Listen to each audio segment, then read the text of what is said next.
तो well guys, कहानी शुरू होती है और हमें इस मूवी के मेन कैरेक्टर लू जिन को दिखाया जाता है।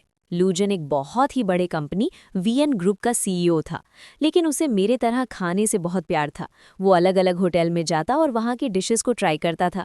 कई साल हो चुके थे, लेकिन आज तक उसे उसके पसंद का खाना किसी भी होटल में नहीं मिला था। लेकिन जिस होटल का भी खाना और मैनेजमेंट उसे थोड़ा बहुत पसंद आता, वो उस होटल को खरीद कर अपने होटल चेन में ऐड कर लेता है। आज जब वो एक होटल के डिश को मज़े में खा रहा था, तो खाने के बाद उसका मैनेजर उससे कहता है कि आप जितना टाइम खाने में लगाते हैं, उतने टाइम में हम किसी दूसरे होटल को खरीद सकते हैं। जिस पर लू बहुत गुस्सा हो जाता है और कहता है, मेरे लिए खाने से बढ़कर कुछ नहीं है। और फिर वो उसकी इस गलती के लिए अपनी कंपनी से बाहर भी निकाल देता है। फिर जब लू अपने ऑफिस से जाने लगते हैं, तो उसे पार्किंग में एक लड़की दिखाई देती है जो उसके कार पर स्क्रैच कर रही थी। इस लड़की का नाम सिनिम था। दरअसल सिनिम की दोस्त ने उसे सेकंड फ्लोर पर ब्लैक कलर की ऑडी U9 से पर स्क्रैच करने को कहा था, क्योंकि वो उसके बॉयफ्रेंड की थी जिसने उसे धोखा दिया था।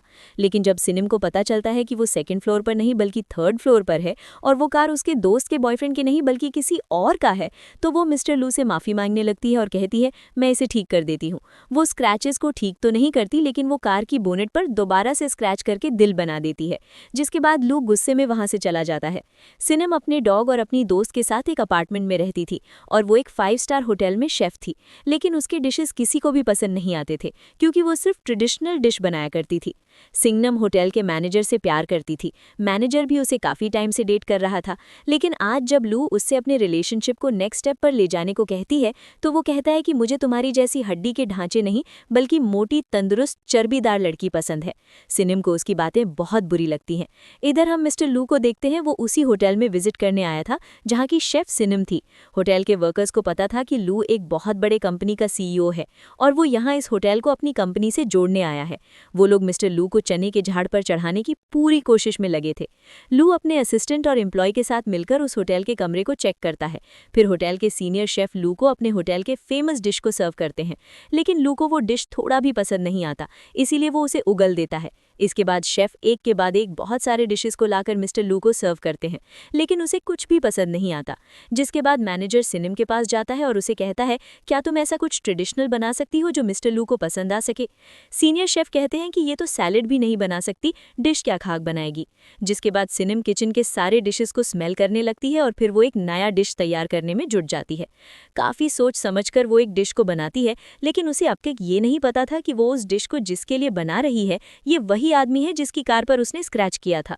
उस डिश को टेस्ट करते ही लू के तोते उड़ जाते हैं। मिस्टर लू भी एक बहुत अच्छे शेफ थे। उसे उस डिश में हर वो चीज़ का फील आ रहा था जिसे सिनिम ने अपने डिश में इस्तेमाल किया था। वो उंगलियां चाट चाट कर उस डिश को खाकर खत्म कर देता है। होटल के सारे शेफ और इवन मैनेजर भी सिंगनम की डिश के लिए उसे खूब अप्रिशिएट करने लगते हैं। इधर मिस्टर लू अपने असिस्टेंट से कहते हैं, मेरे सारे मीटिंग्स पोस्टपोन कर दो, अब मैं यहीं खाऊंगा और यहीं रहूंगा। लेकिन आज सिनम बहुत ज़्यादा दुखी थी, क्योंकि आज उसका ब्रेकअप हो गया था। वो होटल के छत पर जाकर ड्रिंक करने लगती है और वहाँ से नीचे गिर जाती है। गिरने की आवाज़ सुनकर जब मिस्टर लू वहाँ आते हैं, तो वो उससे पूछते हैं कि तुम मेरे बालकनी में क्या कर रही हो, मैं अभी पुलिस को बुलाता हूँ। लेकिन सिनम बहुत ज़्यादा नशे में थी।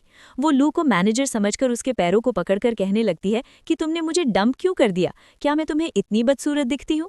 इतना बोलकर सिंगनम नशे के हालत में वहीं सो जाती है। जिसके बाद मिस्टर लू उसे एक सूटकेस में बंद करके उसे लिफ्ट में ले जाकर छोड़ देते हैं। होटल वर्कर्स जब सिनम को सूटकेस में देखती है, तो वो मिस्टर लू को उसके साथ मिसबिहेव करने का सोचकर पुलिस को बुला लेते हैं और पुलिस मिस्टर लू को जेल में बंद कर देती है। इसके बाद मिस्टर लू का असिस्टेंट और सिनम की दोस्त वहां आती है और मिस्टर लू की बेल करवा देती है। सिंगनम भी मिस्टर लू को छुड़ाने पुलिस स्टेशन आई थी। सिंगनम की दोस्त उसकी तरफ से लू से माफी मांगती है। फिर जब वो दोनों वहां से जाने लगते हैं, तो सिंगनम मिस्टर लू से कहती है कि आप कुत्ते की पॉटी पर खड़े हो। तभी लू का असिस्टेंट वहां उसका कार लेकर आता है और मिस्टर लू अपने जूते को वहीं फेंककर भाग जाते हैं। अगले दिन सिनम होटल के एक पेड़ के ऊपर से एक बच्चे के छाते को उतारने जाती है, जिसे किसी बदमाश बच्चे ने वहां लटका दिया था। लेकिन वो छाता मधुमक्खियों के छत्ते में फंसा था। इसी दौरान मक्खियां उन लोगों के ऊपर हमला कर देती है, तो सारे बच्चे और सिनम वहां से भाग जाते हैं।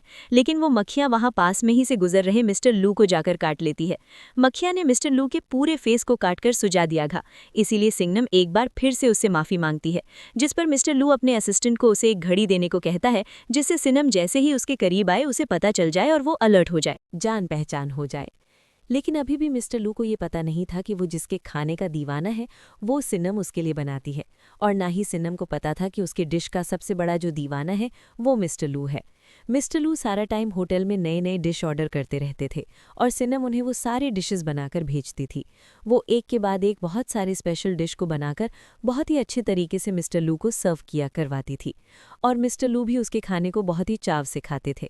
फिर एक दिन होटल का मैनेजर सिन्नम से मिलने जाता है और कहता है, मुझे अब चर्बी वाली लड़कियां पसंद नहीं है, मैं जिम जाने लगा हूँ, ज़रा मेरे चेस्ट को छूकर तो देखो। फिर वो उससे कहता है, क्यों ना आज रात तुम मेरे घर चलो, जिस पर वो उसे गंदी गंदी गालियां सुनाकर वहां से चली जाती है। रात को जब सिन्नम घर जाती है तो वो अपने दोस्त से कहती है कि आजकल मुझे बहुत काम करना पड़ रहा है, क्योंकि मैं अपने होटल के होने वाले नए मालिक को अपने डिशेस से इम्प्रेस करना चाहती हूँ, ताकि वो मुझे होटल का सीनियर शेफ बना दे। अगले दिन कुछ रिपोर्टर्स मिस्टर लू का इंटरव्यू लेने होटल में आते हैं, जहां सिन्नम को ये पता चल जाता है कि वो अब तक जिसे परेशान करती आई वो वीएन ग्रुप के सीईओ हैं, जो उसके होटल को खरीदने वाला है। इसीलिए आज वो लू की डिशेस में मिर्च मसाला भर भर के डालती है, जिसे खाने के बाद मिस्टर लू की आंखों से पानी निकलने लगता है। लेकिन उसे खाने का टेस्ट भी बहुत पसंद आ रहा था और वो रुकने का नाम ही नहीं लेता, बस खाता जाता है। एंड में सिंगनम उसे अपनी तरफ से एक डेजर्ट सर्व करवाती है, जो उसने मिस्टर लू के खाने के फेवरेट चीज़ों को मिलाकर बनाया था। वो भी उन्हें बहुत पसंद आता है। डेजर्ट खाने के बाद मिस्टर लू उस शेफ से मिलने के लिए बेताब हो जाता है, जो अब तक उसके लिए डिलिशियस खाना बना रही थी, लेकिन सिन्नम उनके सामने जाने से मना कर देती है। जिसके बाद मिस्टर लू खुद उससे मिलने किचन में चले जाते हैं, लेकिन सिन्नम उनके सामने नहीं आती और वहां से भाग जाती है, क्योंकि उसे डर था कि अगर उसने उसे देख लिया तो वो उसे काम से निकाल देगा। थोड़ी देर के बाद जब मिस्टर लू वॉशरूम जाते हैं तो वहां टॉयलेट से एक स्पून गिरता है, जिसे कोई वापस से उठा लेता है। जिसके बाद मिस्टर लू चोर समझकर टॉयलेट के डोर को क्लोज करके वहीं छुप जाते हैं। उस टॉयलेट से सिन्नम निकलकर चोरी चुप के भागने लगती है, तो मिस्टर लू उसे पकड़ लेते हैं और उससे पूछते हैं, तुम मेरा पीछा करते करते यहाँ भी आ गई और मुझे पता क्यों नहीं लगा? तुम्हारी घड़ी बंद क्यों है? जिस पर वो कहती है, इसका बैटरी डाउन हो गया। तभी एक आदमी वहां आता है तो सिन्नम वहां से भाग जाती है, लेकिन लू सिन्नम के सेफ वाली ड्रेस को देखकर समझ जाता है कि वो सेफ वही है जो उसके लिए अब तक डिशेस बना रही थी। इसीलिए अगले दिन जब सिन्नम काम पर आती है तो मिस्टर लू उससे मिलने चला आता है और उसे कहता है कि अब तक तुमने मेरे साथ जो कुछ भी किया वो क्या कोइंसिडेंट था या फिर तुमने ये सब जानबूझकर किया? जिस पर सिन्नम अपना क्यूट सा एक्सप्रेशन देते हुए कहती है कि मैंने कुछ भी जानबूझकर नहीं किया। जिसके बाद मिस्टर लू उससे केक बनाने का बोलकर वहां से चले जाते हैं। फिर जब लू आराम से बैठकर केक के मजे ले रहा था, तभी उसे उसके डैड का कॉल आता है। वो उसे कहते हैं कि तुम अभी तक वहां क्या कर रहे हो, जल्दी से रेड पैनल करके किसी दूसरे होटल के लिए निकलो। मिस्टर लू अपने डैड की बात सुनकर बहुत उदास हो जाता है, क्योंकि उसे सिन्नम के हाथों का खाना खाने में बहुत मजा आने लगा था। फिर अगले दिन जब वो रिसेप्शन पर फोन करके सिन्नम को खाना बनाने को कहता है तो उसे पता चलता है कि आज वो छुट्टी पर है। इसीलिए वो ग्रोसरी का सारा सामान लेकर सिन्नम के घर पहुंच जाता है। वो उसके घर का बिल बजाता है तो वो दरवाज़ा खोलती है। मिस्टर लू जब अंदर जाते हैं तो वो देखते हैं कि सिन्नम ने अपने पूरे फ्लैट का हाल बहुत ही बुरा कर रखा है। सारा सामान इधर उधर बिखरा पड़ा है। उसे वहाँ सिन्नम का डॉग भी दिखता है। लू सोफे पर से कपड़े उपड़े बाहर कर उसे थोड़ा ऊंचा कर लेता है ताकि वो वहाँ आराम से बैठकर खा सके।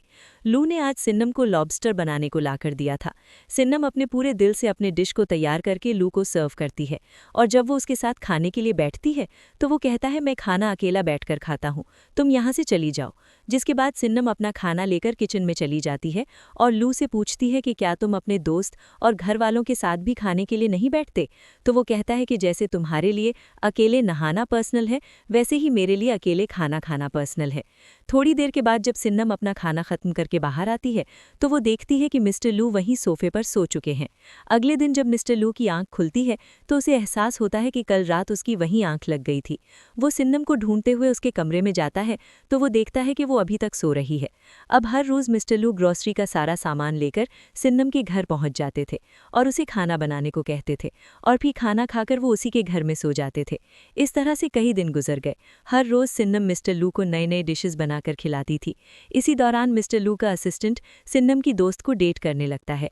फिर एक दिन जब मिस्टर लू सिन्नम के घर में बैठे थे तो वहां बहुत बारिश होने लगती है। सिन्नम के घर में लीकेज हो रहा था, इसीलिए वो लोग वहां छाता लगाकर बैठ जाते हैं। वो दोनों एक दूसरे के साथ खूब एंजॉय करते हैं। लेकिन फिर अगले दिन मिस्टर लू ना तो सिन्नम के घर पे थे और ना ही वो होटल में थे। जिसके बाद वो अपने दोस्त के साथ मिलकर मिस्टर लू के घर पर पहुंच जाती है। मिस्टर लू का असिस्टेंट सिन्नम और उसकी दोस्त को देखकर अंदर तो आने दे देता है, लेकिन वो लू उससे मिलने के लिए मना कर रहा था तो वो ज़बरदस्ती मिस्टर लू के पास चली जाती है। वो वहाँ एक लड़की को मिस्टर लू को खाना सर्व करते हुए देखती है तो वो उससे पूछती है कि ये कौन है, जिस पर मिस्टर लू उसे बताते हैं कि ये मेरी पर्सनल शेफ़ लिंग है। लिंग कहती है कि मैं 7 सालों से इनकी पर्सनल शेफ़ हूँ। फिर मिस्टर लू सिन्नम को बताते हैं कि ये छुट्टी पर थी, इसीलिए मैं तुम्हारे पास खाने के लिए आ रहा था। जिसके बाद सिन्नम गुस्से में वहाँ से चली जाती है। फिर जब सिन्नम होटल के किचन में काम कर रही थी तो लू की पर्सनल शेफ वहां आकर उससे पूछती है कि तुम ये काम कब से कर रही हो। वो बताती है कि मैं ये काम 5 साल से कर रही हूँ। तो लिंग उससे कहती है कि अभी तुम मेरे सामने एकदम नूब हो। फिर वो उससे कहती है कि मिस्टर लू को तुम्हारा भी खाना पसंद है, इसीलिए तुम्हें मेरे साथ काम करना चाहिए। हफ्ते में 5 दिन मैं और वीकेंड पर 2 दिन तुम उनके लिए खाना बनाओगी। वो उसे मिस्टर लू को किस दिन क्या खिलाना है इसका एक लिस्ट बनाकर उसे देती है और वहाँ से चली जाती है। लेकिन सिन्नम उस लिस्ट को फाड़कर फेंक देती है और बहुत हर्ट हो जाती है, क्योंकि वो नहीं चाहती थी कि उसके अलावा कोई भी मिस्टर लू के लिए खाना बनाए। अगले दिन जब सिन्नम वापस से काम पर आती है तो उनका सीनियर शेफ वहां आता है और अपने सारे शेफ से कहता है, अब तुम लोग खाना बनाना बंद कर दो, क्योंकि इस होटल को विन ग्रुप ने अपने अंडर ले लिया है और उन्हें हमसे अच्छे शेफ चाहिए, इसीलिए उन्होंने हम सबको फायर कर दिया है। तभी वहाँ मिस्टर लू आते हैं तो सिन्नम स्टाफ रूम के ड्रावर से अपना सारा सामान लेने चली जाती है। मिस्टर लू वहाँ जाते हैं तो वो उससे पूछती है कि क्या तुमने सबको फायर कर दिया। तो वो कहता है हाँ, क्योंकि इस जगह को मैं इंटरनेशनल स्टैंडर्ड बुटीक होटल बनाने वाला हूँ, लेकिन मैं तुम्हें अपना पर्सनल शेफ बनाना चाहता हूँ। सिन्नम लू से कहती है तुम 2 शेफ्स के डिशेज एक साथ नहीं खा सकते, तुम्हें हम दोनों में से किसी एक को चुनना होगा। और क्या हम लोग तुम्हारे इंटरनेशनल होटल के लिए काम नहीं कर सकते? तुम्हारे अंदर कोई फीलिंग है भी या नहीं? तुम सबको फाइट कैसे कर सकते हो? जिस पर लू कहता है कि मैं तुम्हारी तरह नहीं सोचता हूँ, मेरा काम है लोगों को फायर करके उनकी जगह और अच्छे लोगों को लाना। मैं फालतू के इमोशंस के चलते लोगों को अपने पास रखकर अपना नुकसान नहीं करा सकता। जिसके बाद सिन्ना मुझसे कहती है, फिर मैं तुम्हारे जैसे इमोशनलेस इंसान के साथ काम नहीं कर सकती। तुम कोई इंसान नहीं बल्कि एक सुअर हो। और इतना बोलकर वो वहाँ से चली जाती है। सिन्नम भी अब मेरे तरह बेरोजगार थी। वो बहुत दुखी रहने लगी और दूसरी तरफ मिस्टर लू को भी उसकी बहुत याद सताने लगी। फिर मिस्टर लू सांघाई से यूके के लिए निकल जाते हैं। ये बात जब सिन्नम को पता चलता है तो वो अपने दोस्त के सामने बहुत रोती है और उससे कहती है कि मैंने उनसे बहुत बदतमीजी की, वो मुझे बहुत पसंद थे। काश मैं उसे बता पाती कि मैं उसे कितना पसंद करती हूँ। मैं उसके बारे में सोच सोच कर पागल हो रही हूँ। मिस्टर लू लंदन पहुँच गए थे जहाँ उसकी पर्सनल शेफ उसके लिए खाना लाती है, तो वो खाने के ऊपर टूटने के बजाय बहुत उदास बैठे थे। लिंग उसे खाने का बोलकर वहाँ से चली जाती है। फिर अगले दिन जब लू अपने डैड से मिलता है तो वो पूछते हैं, सांघाई में तुम्हारे साथ क्या हुआ था? मैंने तुम्हें कितनी बार कहा है कि तुम काम को दिल तक मत पहुँचने देना। जिस पर लू कहता है कि पापा, कितने दिनों से हम लोगों ने एक साथ बैठकर खाना नहीं खाया, चलिए साथ बैठकर ब्रेकफास्ट करते हैं। फिर जब वो दोनों बैठकर खा रहे थे तो वो अपने डैड से पूछता है कि क्या आपने कभी किसी से प्यार किया है? जिस पर उसके डैड कहते हैं कि हाँ, मैंने सबसे ज्यादा प्यार तुम्हारी माँ से किया था और अब मैं तुमसे करता हूँ। जिसके बाद मिस्टर लू अपने असिस्टेंट को फोन करके बोलता है, हम न्यूयॉर्क जाने से पहले सांघाई लौटेंगे। इधर सिन्नम बेरोजगार रोड पर अपने कुत्ते के साथ भटक रही थी। वो मिस्टर लू के दिए वॉच को बेचने जाती है, तभी वो बजने लगता है और उसे मिस्टर लू की कार दिखाई देती है। वो लू को देखते ही टैक्सी लेकर वहां से भाग जाती है। वो उनसे बचते हुए एक सब्जी मार्केट में जाकर छुप जाती है। मिस्टर लू उसे ढूंढते हुए वहां भी आ जाते हैं, जहां उसे सिन्नम का डॉग मिल जाता है। वो उसके कुत्ते से कहता है कि अगर तुम मुझे सिन्नम तक ले जाओगे तो मैं तुम्हें बढ़िया खाना खिलाऊंगा। जिसके बाद वो डॉगी लू को अपने पीछे सिन्नम के पास लेकर जाता है, लेकिन वो एक ट्रांसपेरेंट कमरे में खुद को लॉक कर लेती है। लू कहता है, दरवाज़ा खोलो, मुझे तुमसे कुछ ज़रूरी बात करनी है। लेकिन वो कहती है, मैं नहीं खोलूंगी, मैं तुमसे नफरत करती हूँ, तुम अपने पर्सनल शेफ के पास जाओ, मैं अब तुम्हारे लिए कुछ भी नहीं बनाने वाली।